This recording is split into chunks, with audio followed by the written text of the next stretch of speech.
স্বাগতম আজকের এই ক্লাসে। আমার প্রিয় শিক্ষার্থীরা, আমি আশা করি আল্লাহর অশেষ মেহেরবানিতে তোমরা ভালো আছো। আলহামদুলিল্লাহ, আমিও ভালো আছি। ইনশাআল্লাহ আজকের এই ক্লাসে আমরা শিখব কিভাবে মিশ্র ভগ্নাংশ থেকে অপকৃত ভগ্নাংশ নির্ণয় করতে হয়। তোমাদের পঞ্চম শ্রেণীর ষষ্ঠ অধ্যায়ের মধ্যে পাঠ্য বই 41 নং পৃষ্ঠার মধ্যে, তোমাদের পাঠ্য বইয়ের পৃষ্ঠা নং 41-এর মধ্যে এই 5টি অঙ্ক আছে। 1, 2, 3, 4 এবং 5। এই 5টি অঙ্ক ইনশাআল্লাহ আজকের এই ক্লাসে আমরা খুব চমৎকারভাবে সমাধান করব। তো আমরা প্রথমে জানবো যে ভগ্নাংশ, মিশ্র ভগ্নাংশ কিভাবে আমরা চিনবো। তারপর আমরা চিনবো অপকৃত ভগ্নাংশ কিভাবে চিনবো। তো মিশ্র ভগ্নাংশ হচ্ছে পূর্ণ সংখ্যার সাথে যদি প্রকৃত ভগ্নাংশ যোগ হয়, এটি হচ্ছে কি, এটি হচ্ছে মিশ্র ভগ্নাংশ। আর আমরা এই মিশ্র ভগ্নাংশ থেকে অপকৃত ভগ্নাংশ নির্ণয় করব। তো অপকৃত ভগ্নাংশ কি, যে ভগ্নাংশের হর ছোট এটি হচ্ছে অপকৃত ভগ্নাংশ, আর যে ভগ্নাংশের হর বড় এটি হচ্ছে প্রকৃত ভগ্নাংশ। তাহলে প্রথমে আমরা একটি অঙ্ক সমাধান করি, তো আমরা বুঝতে পারবো তখন আমরা কি করব।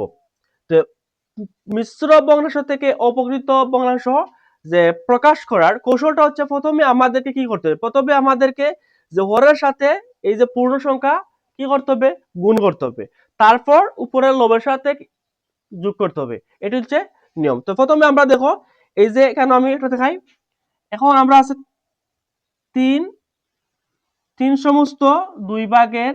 তো প্রথমে আমরা কি করব, গুণ করব। প্রথমে গুণ করব, তারপর কি করব, যোগ করব। যোগ করে বের করব। তো 3 দুগুণা কত, 2 প্রথমে হর আমরা এখানে বসাবো, 3 দুগুণা 6 আর 1 7। ঠিক আছে। তো প্রথমে আমরা দেখো, প্রথমে কি করব, এটি সমাধান করছি আবার। এখন দেখো 2 আমরা এখানে লিখলাম, 3 দুগুণা কত, 6 আর 1 7।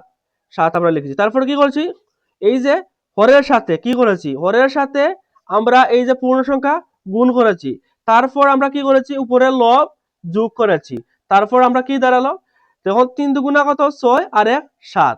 7 আমরা উপরে দিয়েছি, তারপর এখানে হর 2। ঠিক আছে। আবার এখানে তো আমরা এটা সমাধান করি। সেম সমাধান কিভাবে করব, প্রথমে আমরা কি করব, প্রথমে আমরা যে হরের সাথে আমরা পূর্ণ সংখ্যা গুণ করব, তারপর উপরের লব যোগ করব, তারপর আমরা এখানে বসাবো। তাহলে 6 দুগুণা কত, 12। 12 আর 12 এর পাশে কত, 12 এর পাশে হলো 17। তাহলে আমরা কেন কত, 6/17। আমরা আবার যোগটা দেখি, 6 দুগুণা 12, 12 সাথে কি করছি, 5 আবার যোগ করেছি। তো এখানে 6 দুগুণা 12 আর 5 17। ঠিক আছে, আমরা উত্তরটা 6/এর কত, 17। তারপর আমরা এটি আবার সমাধান করি। তারপর আবার এখানে দেখো, এখানে কিভাবে সমাধান করব, হরের সাথে এই যে পূর্ণ সংখ্যা আমরা গুণ করব 4, তারপর যোগ করব উপরের লব, তাহলে কত বের হবে, এখানে দেখো 9 দুগুণা কত, 4 নং কত, 36 আর 4 40। তাহলে এখানে 9/40। তাহলে আমরা এখানে উত্তর পেয়েছি কত, এটির উত্তর আমরা পেয়েছি 9/40 কত, 40, এবং এটির উত্তর পেয়েছি আমরা 6/কত, 6/17। তারপর আমরা এটি আমরা কিভাবে নির্ণয় করব, এটি দেখো।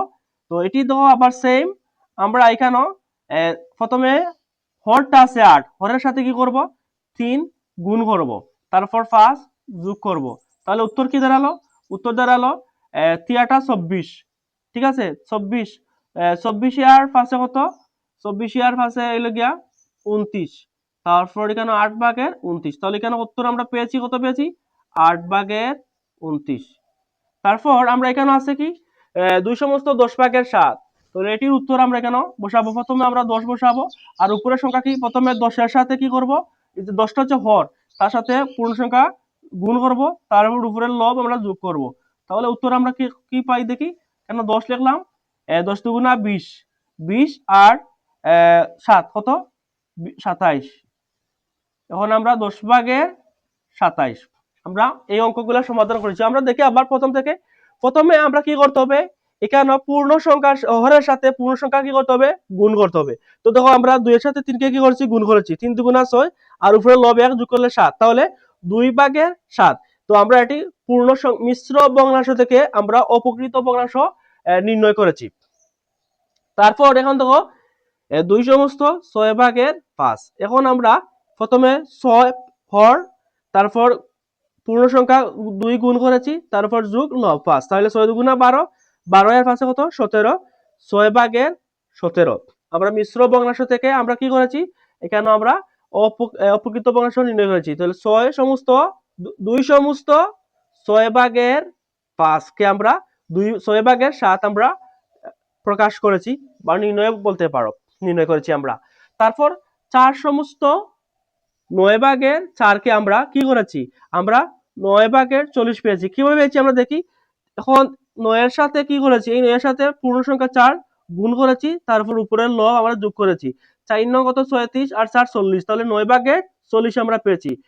এখন আমরা এটি কিভাবে নির্ণয় করেছি, এটি 3 সমস্ত 8 ভাগের 5 কে আমরা 8 ভাগের 29 পেয়েছি।